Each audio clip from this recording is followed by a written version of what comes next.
शिला प्रभुपाद की जय, गुरु गौरांग की जय। तो कल के सत्र में हमने चैतन्य भागवत श्रवण करना प्रारंभ किया है। तो सबसे पहले श्लोक में वृंदावन दास ठाकुर चैतन्य महाप्रभु नित्यानंद प्रभु को प्रणाम अर्पित कर रहे हैं और उनके कुछ विशेष गुणों का वर्णन भी कर रहे हैं, जैसे अजानु लंबित भुजौ। तो इसका अर्थ है कि चैतन्य महाप्रभु की जो भुजाएं थी वह घुटनों तक फैली हुई थी।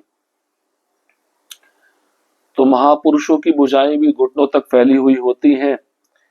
महापुरुष किसको कहते हैं? जो व्यक्ति अपने हाथ से 4 हाथ ऊंचा और इतना ही चौड़ा होता है वह महापुरुष कहलाता है।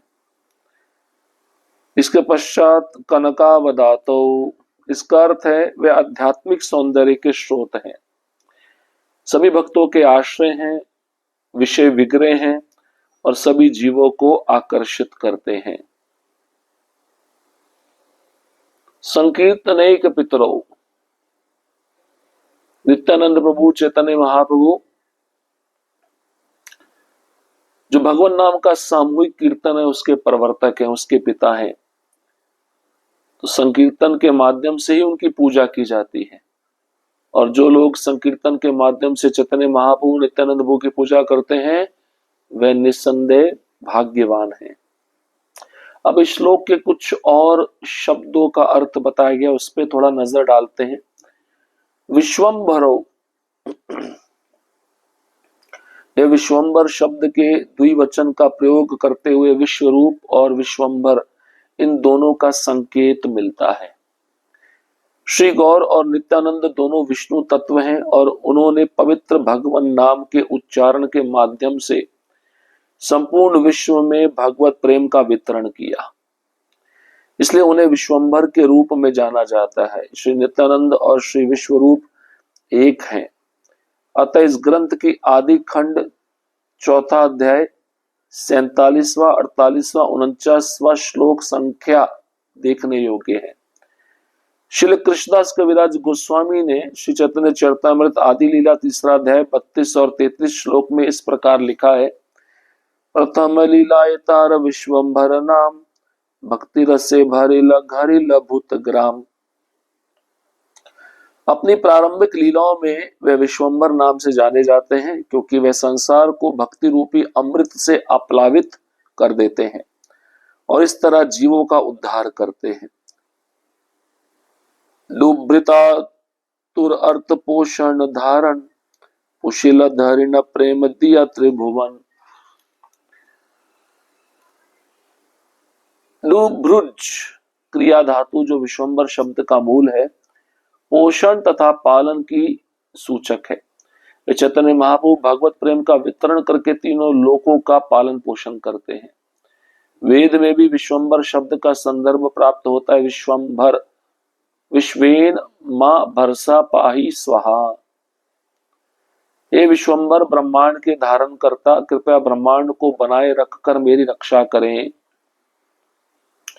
द्विजवरो, द्विज शब्द साधारण भाव से संस्कार संपन्न ब्राह्मण, क्षत्रिय और वैश्य को उपयुक्त किया जाता है, परंतु यहाँ द्विजवरो श्री चैतन्य और श्री नित्यानंद के लिए उपयुक्त हुआ है जो ब्राह्मण के वेश में है और जिन्होंने आचार्य की भूमिका स्वीकारी है। केवल ब्राह्मण ही संन्यास ले सकते हैं क्योंकि क्षत्रिय और वैश्य योग्य नहीं होते। अतः आश्रम विचार के अनुसार केवल ब्राह्मणों को द्विज वर्ग के रूप में संबोधित किया जाता है।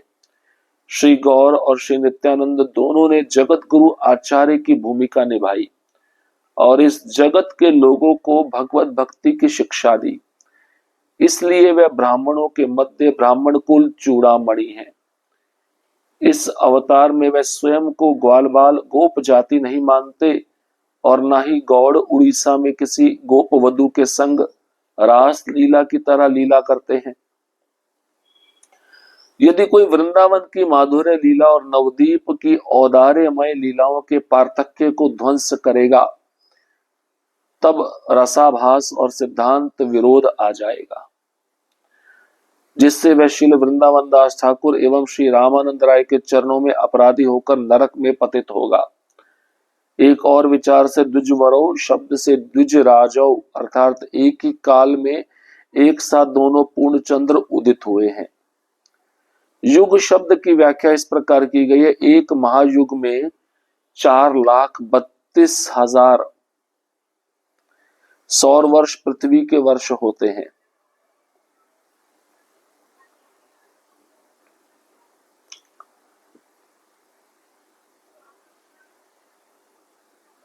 क्षमा करिए, एक महायुग में 4,03,20,000 सौर वर्ष पृथ्वी के वर्ष होते हैं। एक कल्प या ब्रह्मा के एक दिन में 1,000 महायुग होते हैं।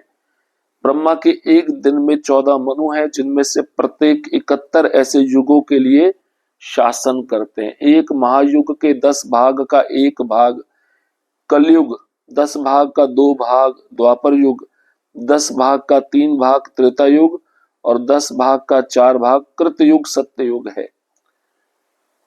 युग धर्म के बारे में सत्ययुग के लिए आत्म साक्षात्कार की प्रक्रिया ध्यान है, त्रेता युग के लिए यज्ञ है, द्वापर युग के लिए विग्रह आराधना अर्चन है और कलयुग में भगवान नाम संकीर्तन है। जैसे कि श्रीमद् भागवतम 12वां स्कंद 3रा अध्याय और 52वें श्लोक में कहा गया है, कृते यध्यायतो विष्णुम त्रेतायाम यजतो मखे द्वापरे परिचर्यायाम कलौ तद हरि कीर्तनात्। जो फल सतयुग में विष्णु का ध्यान करने से, त्रेता युग में यज्ञ करने से तथा द्वापर युग में भगवान के चरण कमलों की सेवा करने से प्राप्त होता है, वही कलयुग में केवल हरे कृष्ण महामंत्र का कीर्तन करके प्राप्त किया जा सकता है। कले दोष निधे राजन अस्ति एको महान गुना कीर्तनादेव कृष्णस्य मुक्त संग परम ब्रजेत। 12वां स्कंद 3रा अध्याय 51वां श्लोक श्रीमद् भागवतम। हे राजन, यद्यपि कलयुग दोषों का सागर है, फिर भी इस युग में एक अच्छा गुण है, केवल हरे कृष्ण महामंत्र का कीर्तन करने से मनुष्य भव बंधन से मुक्त हो जाता है और दिव्य धाम को प्राप्त होता है। कलिम सभा जयंतर्याया गुणज्ञा सार भागिना यत्र संकीर्तनेनैव सर्वस्वार्थो अभिलभ्यते। श्रीमद् भागवतम 11वां स्कंद 5वां अध्याय 36वां श्लोक। जो लोग सचमुच ज्ञानी हैं, वे इस कलयुग के असली महत्व को समझ सकते हैं। ऐसे प्रबुद्ध लोग कलयुग की पूजा करते हैं, क्योंकि इस पतित युग में जीवन की संपूर्ण सिद्धि संकीर्तन संपन्न करके आसानी से प्राप्त की जा सकती है। और विष्णु पुराण 6वां स्कंद 2रा अध्याय 17वें श्लोक में कहा गया, ध्यायन कृते यजन यज्ञस्त्रेतायाम द्वापरे अर्चयन यदाप्नोति तदाप्नोति कलौ संकीर्तय केशवम। सतयुग में ध्यान, त्रेता में यज्ञ तथा द्वापर में पूजन करके मनुष्य को कुछ पाता है। मनुष्य जो कुछ पाता है वही कलयुग में केवल भगवान केशव का कीर्तन करने से प्राप्त करता है। युग धर्म पालो वाक्यांश का वर्णन इस प्रकार किया गया है, कर्मकांड या सकाम कर्म से संबंधित शास्त्रों के अनुसार कलयुग के लिए धार्मिक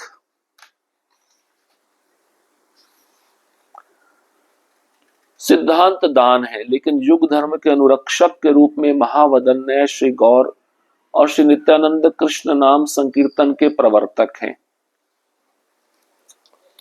श्रीमद् भागवतम के 11वें स्कंद के 5वें अध्याय के 32वें श्लोक में और 10वें स्कंद के 8वें अध्याय के 13वें श्लोक में कहा गया, कृष्ण वर्णम तुषा कृष्णम सांगोपांगास्त्र पार्षदम यज्ञ संकीर्तन प्राय यजंते ही सुमेधसा।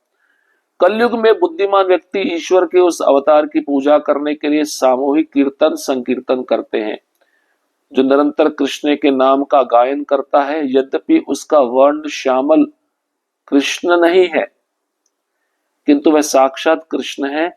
वह अपने संगियों, सेवकों, आयुधों तथा विश्वास पात्र साथियों की संगत में रहता है। आसन्न वर्णास्त्रयो हास्य घृतो अनुयुगम तनु शुक्लो रक्तस्तथा पीता इदानीं कृषताम गतः। श्रीमद् भागवतम 10वां स्कंद 8वां अध्याय 13वें श्लोक में ये कहा गया है, आपका ये पुत्र कृष्ण हर युग में अवतार के रूप में प्रकट होता है। भूतकाल में उसने 3 विभिन्न रंग गौर, लाल तथा पीला धारण किए और अब वह श्याम काले रंग में उत्पन्न हुआ है। अन्य द्वापर युग में वह शुक तोता के रंग में भगवान रामचंद्र के रूप में उत्पन्न हुआ। अब ऐसे सारे अवतार कृष्ण में एकत्र हो गए हैं। श्री रूप गोस्वामी ने श्री चैतन्य महाप्रभु को इस प्रकार प्रणाम किया, नमो महावदन्याय कृष्ण प्रेम प्रदायते कृष्णाय कृष्ण चैतन्य नामने गौरत विषय नमः। श्री चैतन्य चरितामृत आदि लीला 19वां अध्याय 53वां श्लोक। हे परम दयालु अवतार, आप स्वयं कृष्ण हैं जो श्री कृष्ण चैतन्य महाप्रभु के रूप में प्रकट हुए हैं। आपने श्रीमती राधा रानी का गौरवर्ण धारण किया है और आप कृष्ण के शुद्ध प्रेम का उदारता से वितरण कर रहे हैं। हम आपको सादर नमस्कार करते हैं। अर्थात महावदन्यता की ही श्री चैतन्य महाप्रभु का गुण एवं श्री कृष्ण प्रेम प्रदान करना ही उनकी लीला है। श्रील कृष्णदास कविराज श्री चैतन्य चरितामृत में कहते हैं, श्री कृष्ण चैतन्य दया करह विचार, विचार करिते चित्ते पावे चमत्कार। चैतन्य चरितामृत आदि लीला 8वां अध्याय 15वां श्लोक।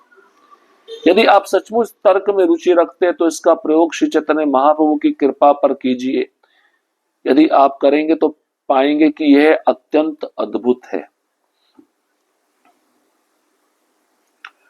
श्रील भक्ति विनोद ठाकुर ने इस दया कृपा के बारे में इस प्रकार लिखा है, दयाल निताय चैतन्य बले डाकरे अमार मन। हे मेरे प्रिय मन, कृपया सबसे दयालु निताय चैतन्य के नामों का उच्चारण करें। वास्तव में श्री गौर नित्यानंद द्वारा दिया गया दान अतुलनीय, सर्वोच्च और अद्वितीय है। वे दोनों युग धर्म पालक हैं, कृष्ण संकीर्तन के निष्पादक हैं और अनन्य दया के दाता हैं। देखिए इस श्लोक की कितनी लंबी व्याख्या है, कितना लंबा तात्पर्य है, और इस ग्रंथ के सारे तात्पर्य मुख्य रूप से भक्ति सिद्धांत सरस्वती ठाकुर महाराज लिखे हैं। तो यहाँ पे विश्वम्भरो का अर्थ क्या है? इसका अर्थ है कि गौर चैतन्य महाप्रभु नित्यानंद प्रभु दोनों विष्णु तत्व हैं और भगवान नाम के उच्चारण के द्वारा संपूर्ण विश्व में भगवत प्रेम का वितरण कर रहे हैं, इसलिए उनको विश्वम्भर के रूप में जाना जाता है। शुरुआत में जब चैतन्य महाप्रभु प्रारंभिक लीला करे तो विश्वम्भर नाम से जाने जाते हैं, क्योंकि संसार को वह भक्ति रूपी अमृत से पूरा अपलावित कर देंगे और इस तरह वह जीवों का उद्धार करेंगे। इसके बाद विश्वम्भर शब्द का अर्थ यह भी होता है, कृपया ब्रह्मांड को बनाए रखकर मेरी रक्षा करें, विश्व का भरण पोषण करने वाला। उसके बाद शब्द आता है द्विजवरो। ये द्विज शब्द संस्कार संपन्न ब्राह्मण के लिए होता है, क्षत्रिय के लिए भी होता है, वैश्य के लिए भी होता है। इसलिए जब ब्राह्मण दीक्षा दी जाती है तो द्विज कहा जाता है। तो यहाँ पे द्विजवरो जो शब्द आया चैतन्य महाप्रभु नित्यानंद प्रभु के लिए आया है, जो ब्राह्मण के वेश में है और उन्होंने आचार्य की भूमिका स्वीकार की है। ब्राह्मण ही संन्यास ले सकते हैं, क्षत्रिय और वैश्य संन्यास लेने के योग्य नहीं होते। इसलिए आश्रम के विचार के अनुसार केवल ब्राह्मणों को द्विज वर्ग के रूप में संबोधित किया जाता है। तो चैतन्य महाप्रभु नित्यानंद प्रभु दोनों जगत गुरु आचार्य की भूमिका निभा रहे हैं और जगत के लोगों को भगवत भक्ति की शिक्षा दे रहे हैं। इसलिए वह ब्राह्मण कुल चूड़ामणि, चूड़ामणि मतलब ब्राह्मणों में श्रेष्ठ। तो इस अवतार में वे अपने को ग्वाल बाल गोप जाति का नहीं मानते, ना वे रासलीला की तरह कोई लीला करते हैं। तो द्विजवरो शब्द तो है ही, द्विजराजो शब्द भी है। तो इसका अर्थ है कि एक ही समय में एक साथ दोनों पूर्ण चंद्र प्रकट हुए हैं। दोनों पूरे चंद्रमा के समान हैं। अब युग शब्द का व्याख्या तो आप जानते हैं, एक महायुग में 4,03,20,000 वर्ष होते हैं। एक कल्प ब्रह्मा जी का एक दिन कहलाता है। ब्रह्मा जी के एक दिन में 1,000 महायुग होते हैं। ब्रह्मा जी के एक दिन में 14 मनु होते हैं, जिनमें से हर एक मनु 71 युगों के लिए शासन करते हैं। तो युगों की आयु भी आप जानते हैं, जैसे कलयुग की आयु 4,32,000 वर्ष है, तो उसका 2 गुना द्वापर युग है, उसका 3 गुना त्रेता युग है और उसका 4 गुना सतयुग है। तो युग धर्म के बारे में ये भी कहा जाता है कि सतयुग में ध्यान के द्वारा भगवान प्राप्त होते थे, त्रेता युग में यज्ञ के द्वारा, द्वापर युग में अर्चना के द्वारा और कलयुग में भगवान नाम संकीर्तन के द्वारा। युग धर्म पालो, तो युग धर्म का ये पालन करने वाले हैं। तो इसका अर्थ है कि कर्मकांड या सकाम कर्म से संबंधित शास्त्रों के अनुसार कलयुग के लिए धार्मिक सिद्धांत दान है। तो चैतन्य महाप्रभु, नित्यानंद प्रभु ये महावदन्याय हैं, क्योंकि ये श्री कृष्ण नाम संकीर्तन के प्रवर्तक है और सबको कृष्ण नाम प्रदान कर रहे हैं, इसलिए युग धर्म पालो ये कहलाते हैं। महावदान्यता ये चैतन्य महाप्रभु का एक विशेष गुण है। श्री कृष्ण के प्रेम प्रदान करने की ये महान लीला चैतन्य महाप्रभु कर रहे हैं। अब जगत प्रिय करो शब्द आता है। जगत प्रिय करो शब्द इंगित करते हैं कि गौर नित्यानंद जगत के उपकारक हैं। श्री कृष्णदास कविराज गोस्वामी ने श्री चैतन्य चरितामृत आदि लीला पहला अध्याय श्लोक क्रमांक 86 और 102 में इस प्रकार लिखा है, सही दुई जग तेरे हैया सदय, गौड़ देशे पूर्व शैले करेला उदय। अब विश्व की पतित अवस्था देखकर अनुकंपावश गौड़ देश पश्चिमी बंगाल के पूर्वी क्षितिज पर उदित हुए हैं। यही चंद्र सूर्य दुई परम सदय, जग तेरे भाग्य गौड़े करेला उदय। ये दोनों सूर्य तथा चंद्रमा संसार के लोगों के प्रति अत्यंत दयालु हैं। इस तरह समस्त लोगों के सौभाग्य हेतु वे बंगाल के क्षितिज पर उदित हुए हैं। श्री चैतन्य चरितामृत आदि लीला पहला अध्याय दूसरे श्लोक में आगे कहा गया, वंदे श्री कृष्ण चैतन्य नित्यानंदो सहोदितो, गौड़ दये पुष्पवंतो चित्रो शंदो तमोनुदो। सूर्य तथा चंद्रमा के समान श्री कृष्ण चैतन्य तथा भगवान नित्यानंद दोनों को सादर नमस्कार करता हूं। वे गौड़ के क्षितिज पर अज्ञान के अंधकार को दूर करने तथा आश्चर्यजनक रूप से सबको आशीर्वाद प्रदान करने के लिए एक साथ उदय हुए हैं।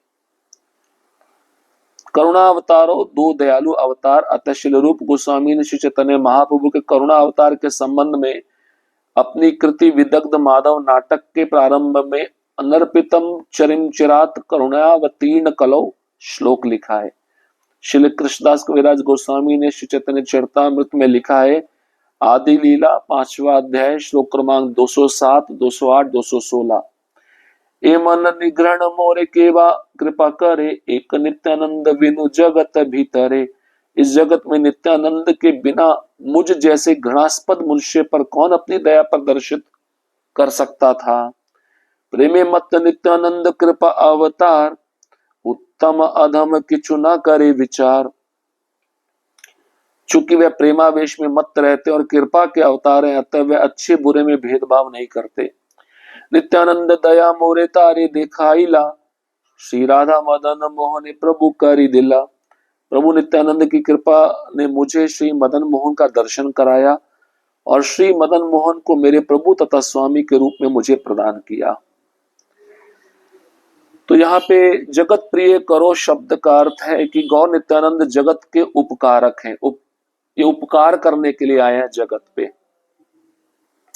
तो विश्व की जब पतित अवस्था होती है, भगवान देखकर अनुकंपा अवश्य पश्चिमी बंगाल के पूर्वी क्षितिज पर प्रकट होते हैं। नित्यानंद प्रभु और चैतन्य महाप्रभु दोनों चंद्रमा और सूर्य के समान हैं। संसार के लोगों के प्रति अत्यंत दयालु हैं और समस्त लोगों के सौभाग्य के लिए वे बंगाल के क्षितिज पर उदित हुए हैं।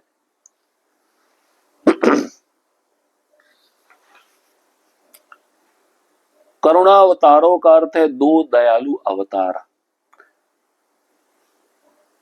इस जगत में नित्यानंद के बिना मुझ जैसे घृणास्पद मनुष्य पर कौन अपनी दया प्रदर्शित करेगा। ऐसा कृष्णदास कविराज गोस्वामी लिखते हैं। ऐसा प्रेम दे रहे हैं जो पहले कभी किसी ने नहीं दिया।